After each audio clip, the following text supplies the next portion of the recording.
हफ्ते के आखिरी दिन कमाई के लिए डीलिंग रूम्स में डीलर्स ने किन दो स्टॉक्स पर दांव लगाया है, आइए जानते हैं।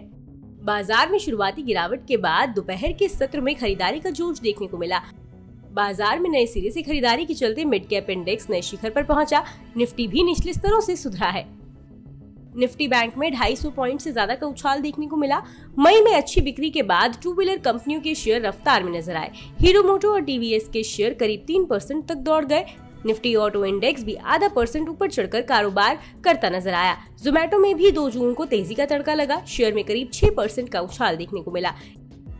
इसके साथ ही डीलिंग रूम्स में किन दो स्टॉक्स में सबसे ज्यादा एक्शन देखने को मिला है, आइए जानते हैं। पीएफसी डीलर्स ने अपने क्लाइंट्स को पीएफसी के शेयर में खरीदारी करने की सलाह दी।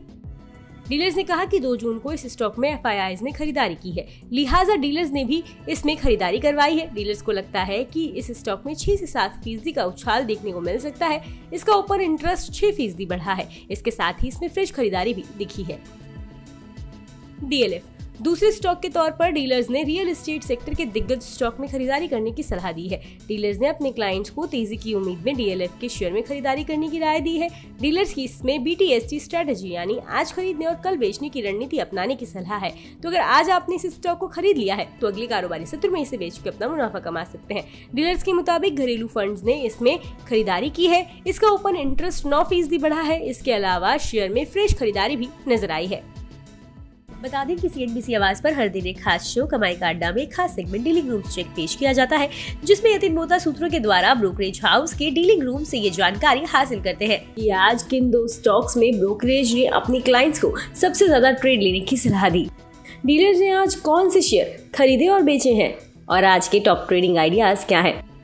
इसके साथ ही किस वजह से डीलिंग रूम में इन स्टॉक्स पर दांव लगा है या किस स्टॉक में आने वाले दिनों में कितने रुपए तक और तेजी नजर आ सकती है। बता दें कि यहाँ मुहैया जानकारी सिर्फ सूचना ही दी जा रही है। मार्केट में निवेश बाजार जोखिमों के अधीन है। निवेशक के तौर पर पैसा लगाने से पहले हमेशा एक्सपर्ट से सलाह लें। मनी कंट्रोल की तरफ से किसी को भी पैसा लगाने की यहाँ कभी भी सलाह नहीं दी जाती है।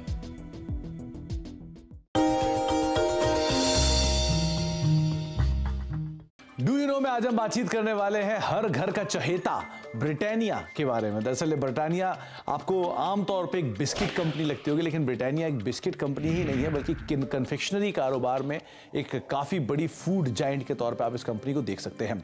इस कंपनी की शुरुआत 130 साल पहले हुई थी और करीब 295 रुपए में उस समय पर इस कंपनी की शुरुआत की गई थी। सेंट्रल कोलकाता के एक छोटे से घर में इसकी शुरुआत हुई थी और वहाँ से धीरे धीरे एक्सपैंड करते करते आज इतना बड़ा स्केल आप ब्रिटानिया का देख रहे हैं। ब्रिटिश बिजनेसमैन ने एक स्मॉल हाउस में इस कंपनी की शुरुआत की थी, जिसको धीरे से या फिर बाद में विद टाइम एक्वायर किया गया था गुप्ता ब्रदर्स की तरफ से और इस कंपनी का नाम बन गया था वीएस ब्रदर्स। लेकिन विद टाइम इस कंपनी में मल्टीपल चेंजेस हुए ओनरशिप को लेकर, जिसके बाद और फेरबदल हुआ और एक ऐसा भी समय आया 1979 में जबकि नेबिस्को ब्रांड, जो ओरियो के एक संस्थापक के तौर पे जानते हैं, जिनको आप ओरियो बिस्किट को अगर आप जानते हैं तो वो नेबिस्को की ब्रांड रहे हैं, उन्होंने इस कंपनी को एक्वायर कर लिया था। एक मेजर स्टेक करीब 27-28% के आसपास स्टेक वो इस कंपनी के अंदर ओन करते थे।